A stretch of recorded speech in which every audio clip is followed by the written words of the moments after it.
we all suspected.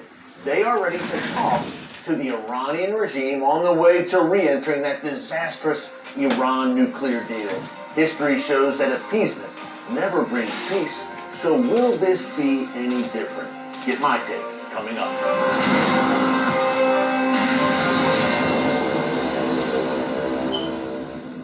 Hey folks, Eric Stakelbeck here. Welcome to the Watchman Newscast. Well, that didn't take long. The Biden State Department announced on Thursday night that they are ready to re-enter nuclear talks with the Iranian regime. Now, apparently the European Union powers, France, Britain, and Germany, invited the Biden administration to re-enter the talks, along with them and officials from China and Russia. Remember, folks, these were the parties that were part of that original Iran nuclear deal, which President Trump very wisely pulled the United States out of in 2018. But the Biden administration is putting the gang back together, I guess you would say. And now, after only 4 weeks in office, they are tripping over themselves to re-enter talks with the world's #1 state sponsor of terrorism. Already, Iranian officials are doing cartwheels. The Iranian Foreign Minister Javad Zarif said just this morning that he expects the U.S. to drop sanctions against the Iranian regime. Now, I told you this, folks, last week. Joe Biden, on Super Bowl Sunday, February 7th, did an interview with CBS in which he said the U.S. would not drop sanctions against Iran unless Iran basically stopped enriching uranium. But Biden said, no, we're not going to drop sanctions. And I told you, remember his words. Remember what Biden said, that no, we will not drop sanctions. Folks, we are on the path right now to seeing those sanctions, those highly effective, strong sanctions that the Trump administration put into place. We're on a path to seeing them thrown out the window. But we have been documenting for you all week, right here on the Watchman Newscast. You can just look in our archives that Iran has been up to some very nefarious activities as the blackmail begins. More on that in a second, but let's rewind. Earlier this week, we had an Iranian-backed rocket attack against U.S. forces in Iraq. In Erbil, in northern Iraq, Iraqi Kurdistan, rockets fired, a U.S. soldier injured, several American contractors also injured, and a foreign contractor who had worked closely with U.S. forces there in Iraq was killed in this rocket attack. Claimed an Iraqi Shia militia, hint, hint, Iranian-backed proxy, claimed responsibility for this attack. Anthony Blinken, the Secretary of State, who I just mentioned, called this an outrageous act and said that those who were responsible will be held accountable. Iran was responsible, folks. At the end of the day, Iran was pulling the strings, and the accountability there is, please, please don't hurt us. Please talk to us. We'll lift the sanctions. We want to be back in the Iran nuclear deal with you. That's the accountability that Anthony Blinken was apparently talking about. And also this week, we documented this on yesterday's newscast, Iran and Russia holding major naval drills, joint naval drills in the Indian Ocean. So Iran, buddy, getting closer to Russia, engineering an attack against U.S. forces in Iraq, blatantly flouting that Iran nuclear deal and any kind of UN rules when it comes to enriching uranium and driving for the bomb. All of that bad rogue behavior and their consequences, a seat at the table once again with the leader of the free world, the most powerful nation in the world, the United States, where the most powerful nation in the world is going to act like a weakling and hand over concession after concession to it. Was unveiled and went viral. Now the company behind her has a new vision: to mass produce thousands of robots by the end of 2021. Researchers predict the fallout from global lockdowns will open new opportunities for the robotics industry. What's happening? It's your boy Papa Duck. Y'all already know what it is. If you're on YouTube, please subscribe, hit the like button, and also hit the notification button so you're notified every time I drop a video. But most important, share this video. Listen, now did y'all just see what I just showed y'all, right? honestly, I want y'all to understand something. Because every video I do, I try to get y'all to think. Think about this. Why is it that the elite,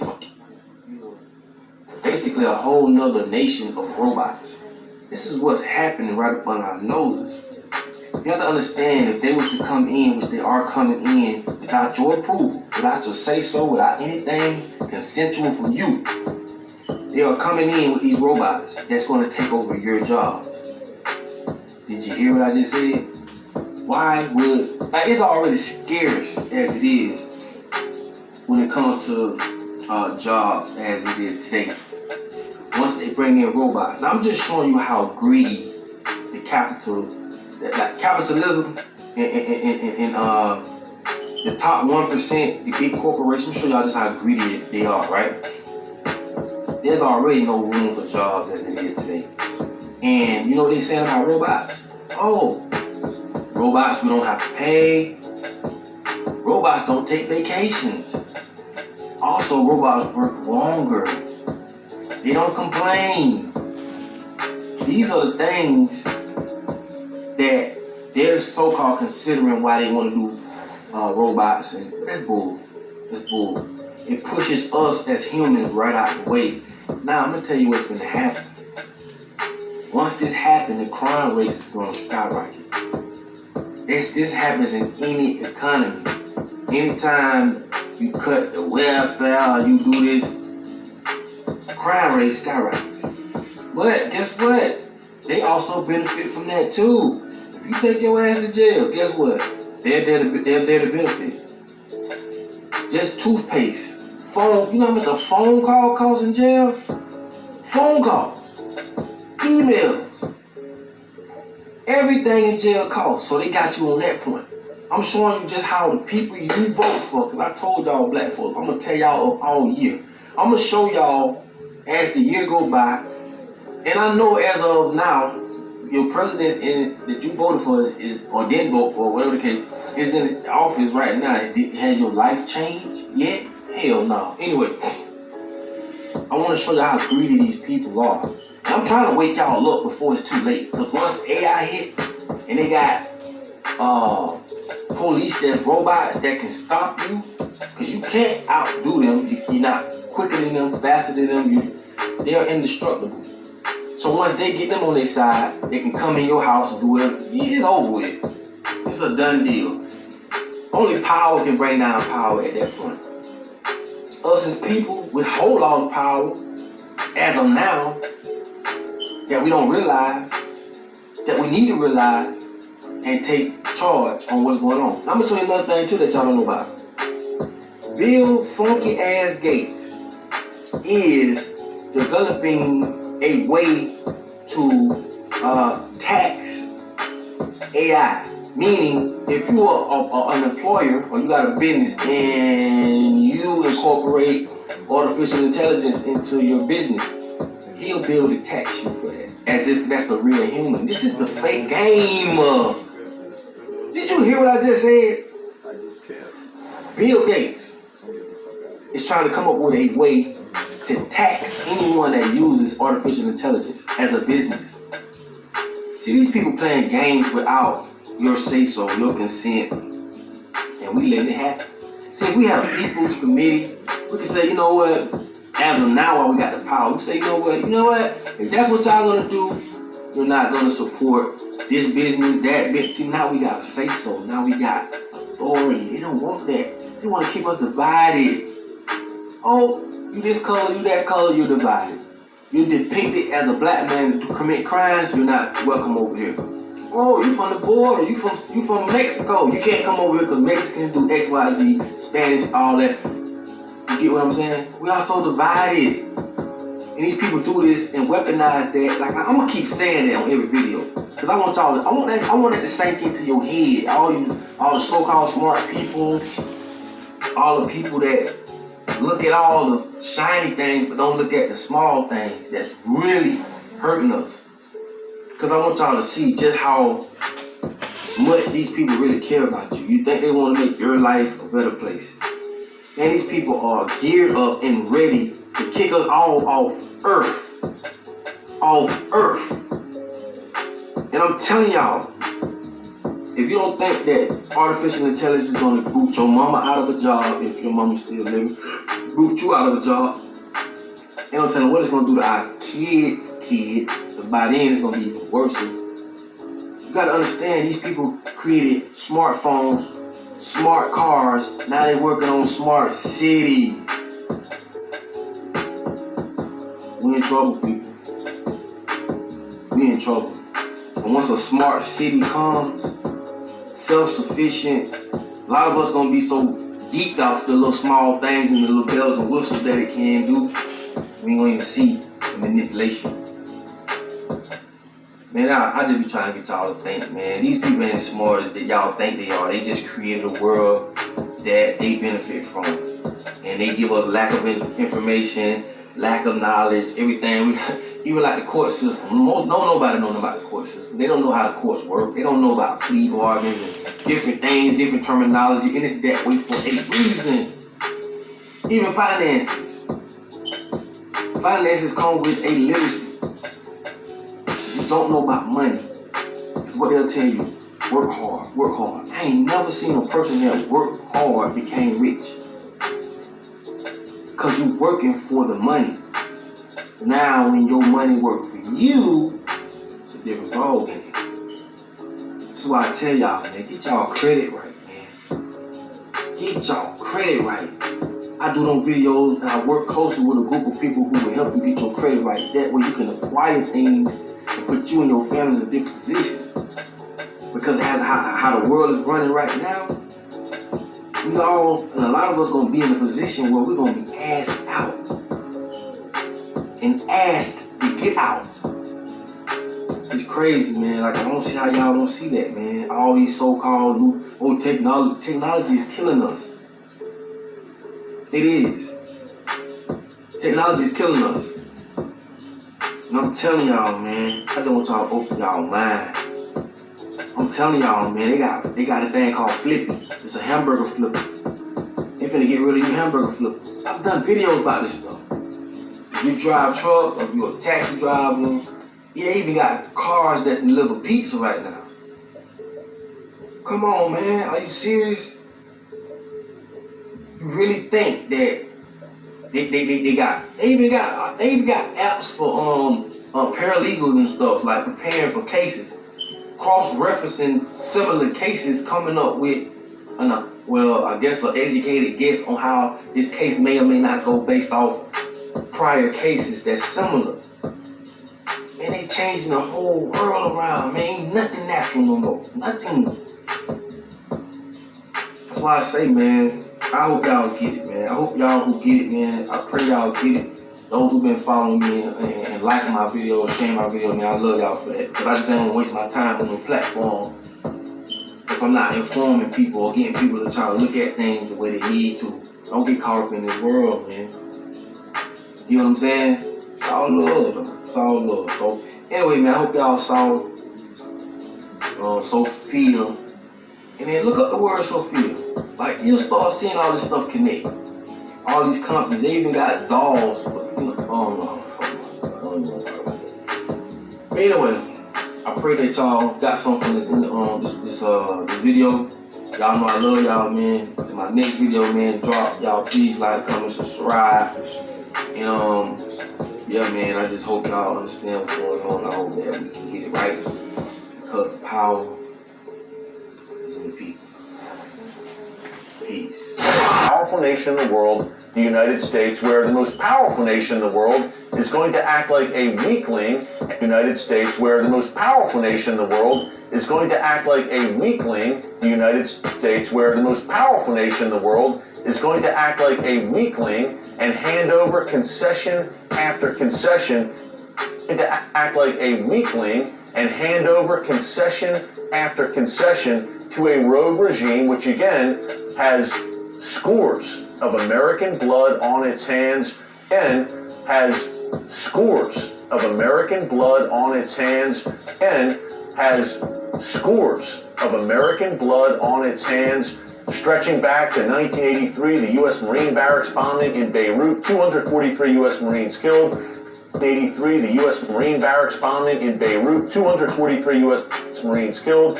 Fast forward to Iraq over the past decade plus, where up to perhaps even more than 1,000 American soldiers were killed by Iranian-backed forces in Iraq. The big question to me is, did Joe Biden, I should say, not is, the question was, we've got the answer. Did Joe Biden tell Benjamin Netanyahu about his intentions when they finally spoke this week by phone? Isn't that nice, folks? After 4 weeks in office, Joe Biden finally picked up the phone and called the leader of our closest ally in the Middle East, Benjamin Netanyahu, the Prime Minister of Israel. Now, Biden had called 12 other world leaders, including the leaders of U.S. adversaries like China and Russia, before he got around to calling the Prime Minister of Israel. This is pretty unprecedented. Going back to President Ronald Reagan, this has never happened. Before he got around to calling the Prime Minister of Israel, Russia, before he got around to calling the Prime Minister of Israel, China and Russia, before he got around to calling the Prime Minister of China and Russia, before he got around to calling the Prime Minister of Israel, China and Russia, before he got around to calling the Prime Minister of Israel. This is pretty unprecedented. Going back to President Ronald Reagan, this has never happened. The U.S. president, when he comes to office, many times on his first day, certainly in his first week in office, calls his Israeli counterpart. But Joe Biden clearly sending a message to Benjamin Netanyahu. Hey, he was the vice president under Barack Obama. There was a very contentious, tense relationship, obviously, between Obama and Netanyahu. Joe Biden, contentious, tense relationship, obviously, between Obama and Netanyahu. Joe Biden, contentious, tense relationship, obviously, between Obama and Netanyahu. Joe Biden, we've said this on the newscast before, is shaping up. The Joe Biden presidency, it is shaping up to be a third Obama term, certainly in the Middle East. And it is shaping up to be a third Obama term, certainly in the Middle East. And I would argue perhaps shaping up to be a third Obama term, certainly in the Middle East. And I would argue perhaps even worse. Just think of Robert Malley, the point man for the Biden administration for these Iran negotiations. This is someone who in 2008 actually had to leave the presidential campaign of Barack Obama because he had met with Hamas officials. Again, a designated terror organization, Hamas. Malley was one of the architects, along with other current Biden administration staffers, of the original Iran nuclear deal. So he apparently, the question was answered, I mentioned, Biden apparently did not mention in his call with Netanyahu earlier this week that yes, Bibi, yes, Prime Minister Netanyahu, we are going to re-enter talks with the goal of clearly re-entering the Iran nuclear deal. We are going to talk to Iran again very soon. Kind of a big detail to keep out of that conversation right now. Apparently, Biden administration officials did talk to Israeli officials, but there wasn't that direct one-on-one admission by Joe Biden to Benjamin Netanyahu that, hey, I know you are adamantly against this, Mr. Prime Minister, but we are going to talk to Iran. 3 reasons before I go why that Iran nuclear deal, folks, has been so disastrous.